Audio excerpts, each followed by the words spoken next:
Hi everyone. Sleep. It's one of those things that we often take for granted when we're getting enough of it. But when we're not, it's all we can think about. In today's video, we're going to be talking about some tips and tools that can help you get a better night's sleep. Because sleep problems can come in many forms and they can look different for different people. Some of us struggle with falling asleep, spending hours staring at the ceiling and feeling unable to drift off. Others wake up multiple times throughout the night, leaving them feeling groggy and unrefreshed in the morning. And then there are those who wake up too early and just can't get back to sleep, feeling like their day is starting at 3 or 4 in the morning. All of these issues can be incredibly disruptive and frustrating. But the good news is that there are things that we can do to improve our chances of getting a better night's sleep. Now, I'm not going to give you some magical 5-step solution that guarantees a perfect night's rest. If anyone tells you that, they're probably lying. Sleep is a complex process, and what works for one person may not work for another. Instead, we're going to be talking about some habits and tips that can give you the best possible chance of falling asleep and staying asleep throughout the night. Think of it like a toolbox that you can use to build the perfect sleep environment for you. We can't guarantee that these tips will work for everybody, but they can help improve your odds of getting a better night's sleep. Now, before I get into that though, a couple of disclaimers to go over. I'm a registered psychologist in the province of British Columbia, Canada, and this video is for informational purposes only. It is not intended as a substitute or replacement for advice from your doctor or mental health professional. Now, with those things out of the way, let's start talking about sleep. So first, let's talk about why it's important to have a regular schedule for sleep. Our bodies function on a 24-hour cycle, which means that our bodies know when it's time to be awake and when it's time to be asleep. If we keep changing our sleep schedule, our body gets confused and doesn't know when it's supposed to be awake or when it's supposed to be asleep. So what you can do to help your body, what can you do to help your body know when it's time to be asleep? Well, one of the best things you can do is to have a regular schedule for sleep. So the first habit is to try to go to bed around the same time every night, even on weekends. I know it can be tempting to stay up late on weekends and sleep in, but this can confuse your body and make it harder to fall asleep during the week. Now, if you're having trouble falling asleep, it's not helpful to force yourself to go to bed earlier than you're used to. If you're used to going to bed at 1 o'clock in the morning, trying to go to bed at 10 o'clock at night is just going to make you lie there awake, staring at the ceiling. Instead, try to gradually move your bedtime back in small increments. Start by going to bed 30 minutes earlier, and once you're used to that, try going to bed 30 minutes earlier again, until you're going to bed at a time that allows you to get the recommended or the desired amount of sleep. Second tip or habit is setting up a regular wake-up time. Now, it might sound a bit counterintuitive, but it's just as important as having a regular bedtime. Our bodies love consistency and routine, so waking up at the same time every morning can help set your body clock and train your brain to know when it's time to be awake and alert. Now, you might be thinking, but what if I had a really bad night's sleep? I need to catch up on that sleep. I have to catch up on that sleep. And it's totally understandable to want to hit that snooze button and stay in bed a little bit longer. However, doing so can actually make it harder for you to sleep well in the long run. If you allow yourself to sleep in and wake up at a different time every day, your body gets confused. It won't know whether it's supposed to be awake, whether it's supposed to be asleep. And that can make it harder for you to fall asleep at night and harder for you to feel alert during the day. Now, the third tip involves napping. and how napping affects our sleep cycle. Now, it can be really tempting to nap, especially when we're feeling tired in the middle of the day. However, it's important to keep in mind that napping, again, can confuse our bodies about when it's time to be awake and when it's time to be asleep. When we take a nap in the middle of the day, let's say around 2 or 3 o'clock in the afternoon, what we're doing is we're telling our bodies that it's time to sleep during a time when we should be awake. And this can throw off our 24-hour sleep cycle and make it harder for us to fall asleep at night when we're supposed to be asleep. It's important to try and avoid napping during the day to maintain this constant sleep schedule. If you're feeling tired during the day, try doing something active, like taking a walk, doing some stretches to help wake you up. Because by avoiding napping and sticking to a regular sleep schedule, you'll help your body maintain that sleep routine and make it easier for you to fall and stay asleep at night. Sleep habit 4, developing a bedtime routine.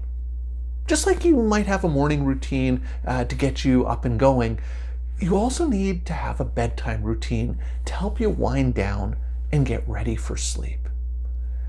Now, you might be thinking that scrolling through your phone or watching videos in bed is a great way to relax and unwind, but the problem is it's not great. These activities tend to stimulate your brain and make it harder for you to fall asleep. So instead of those things, try to establish a routine in the hour before you want to go to bed that includes things like turning off electronics, doing some light reading, or practicing relaxation techniques like deep breathing or meditation. You can also set the mood for sleep by turning down the lights and playing some soft, calming music. And by doing these things consistently every night, your body will learn to associate these activities with sleep and to start winding down naturally. Remember, the goal here is to cue your body that it's time to sleep. So if you're watching an intense movie or doing something stimulating right before bed, your body's going to be confused and it will be harder for you to fall asleep quickly.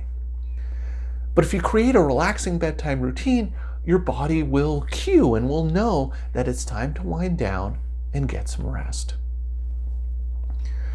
Tip number 5, for people with sleep difficulties, it can be tempting to turn to alcohol to help them get to sleep.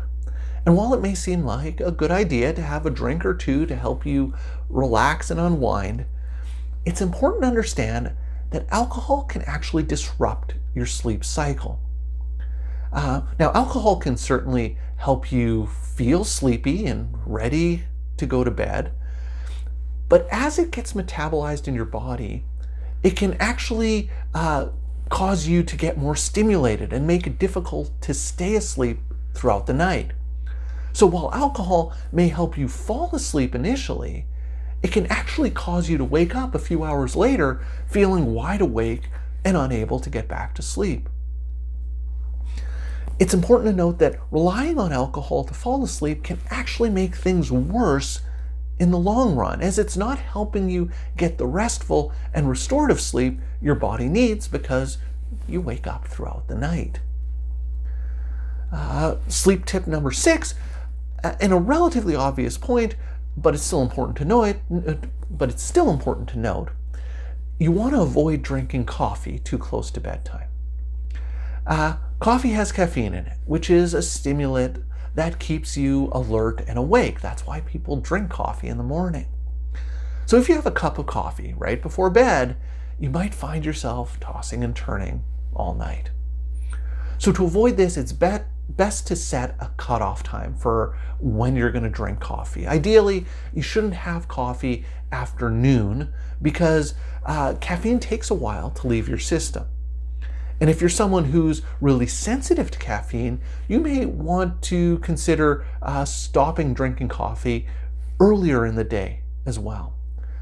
So be mindful of your caffeine intake and try to avoid drinking coffee too late in the day. Tip number 7, beware of exercise. And now, let me be clear, getting regular exercise is a great way to improve your sleep quality, but you want to make sure that you time it right. If you're hitting the gym or going for a run too close to bedtime, you could actually be sabotaging your sleep efforts.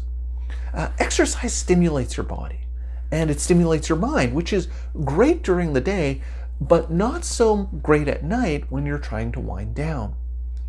So it's best to aim for a workout earlier in the day, ideally in the morning or the early afternoon, so you have plenty of time to let your body and mind relax and recover from the workout before it's time for bed.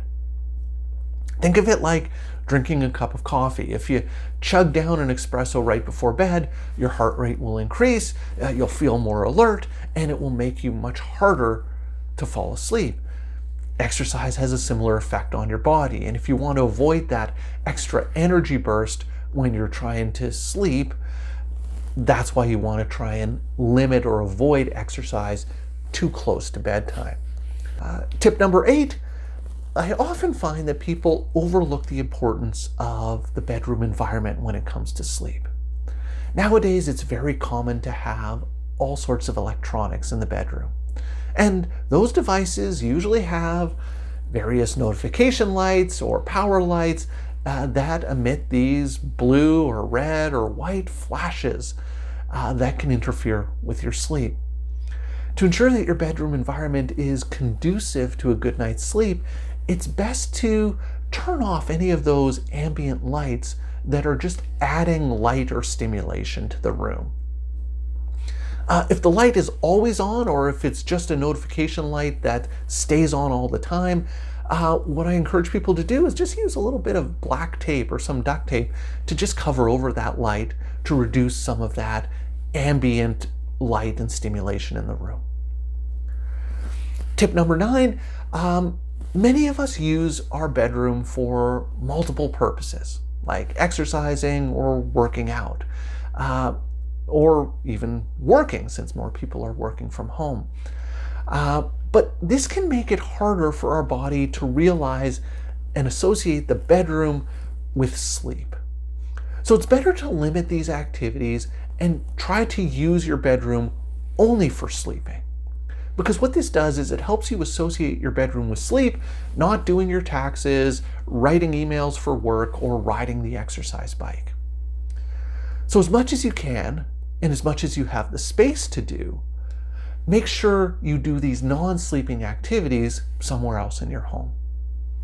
Tip number 10, you also don't want to associate your bedroom with frustration and anger. One common problem is when people lie in bed and can't fall asleep. And if you're staying in bed, tossing and turning, what it can do is it associates your bed with negative emotions like irritability and frustration. And this can make it even harder for you to fall asleep. So the idea is to try to limit the amount of time you spend in bed when you're not sleeping. So if you can't fall asleep within 10 to 20 minutes, get out of bed. Do something calming like reading or meditation in another room until you feel sleepy, and then try to go back to bed. If you can't fall asleep right away within 10 to 20 minutes, get up again and repeat this process until you do fall asleep. Remember, the key here is to associate your bed with sleeping, not negative emotions or activities or feeling frustrated because of how little sleep you're getting, or feeling frustrated because you're just lying in bed, tossing and turning and staring at the ceiling. You want to try to limit the amount of time you spend in bed when you're not sleeping. Tip number 11, you also want to consider your alarm clock and your phone that you probably have right next to your bed. You might be tempted to check the time if you wake up in the middle of the night, but this can actually make things worse. If you see that you've only been asleep for an hour, you might start to worry about how much sleep you're going to get for the rest of the night. And this can lead to frustration or anxiety, which makes it even harder for you to fall back asleep. So what do? Turn your alarm clock or phone away from you. so you can't see the time. You should still set your alarm so that you wake up on time, but there's really no need or no point to know what time it is in the middle of the night. If you can't see the time, it's harder to get worked up about how much sleep you're getting, and it becomes easier to fall asleep because you don't know what time it is in the middle of the night. One way to think about this is if you were on a long road trip and you didn't know how far you had gone or how much further you had to go, you might be more relaxed and able to enjoy the ride. But if you're constantly checking your GPS and worrying about how much longer it's going to take to get there, you might find yourself getting more anxious and frustrated. The same goes for sleep. If you don't know how much time has passed, you're less likely to stress about it. So try turning your clock or phone away from you the next time you go to bed. It might take some time getting used to, but it could help you get a better night's sleep. Tip number 12. Stop trying so hard to fall asleep. It may seem counterintuitive, but the harder you try to sleep, the less likely you are to actually fall asleep. It's like trying to catch a slippery fish in a pond. The more you chase it, the more it just slips away. If you're finding yourself really anxious or concerned about sleep, it's important to think about why that might be. Do you believe that you absolutely have to get a certain amount of sleep or you won't be able to function the next day? This type of thinking can actually make it harder to sleep because you're putting a lot of pressure on yourself. We call this catastrophizing. You're making a big deal out of something that isn't necessarily a big deal. Because the truth is, while it's definitely better to get a good night's sleep, you can still function reasonably well even if you don't. It's important to change the dialogue in your mind from, I have to get sleep or else, to something like, it would be great to sleep well tonight, but even if I don't, I'll be okay. By putting less weight on the importance of falling asleep, you'll actually be more likely to drift off. So remember, when it comes to sleep, sometimes the best thing you can do is relax and let go of the pressure to fall asleep. And part of the way of doing this is to change the dialogue in your head about the meaning of sleep. And lastly, the bonus sleep tip or habit is not really a sleep tip or habit at all.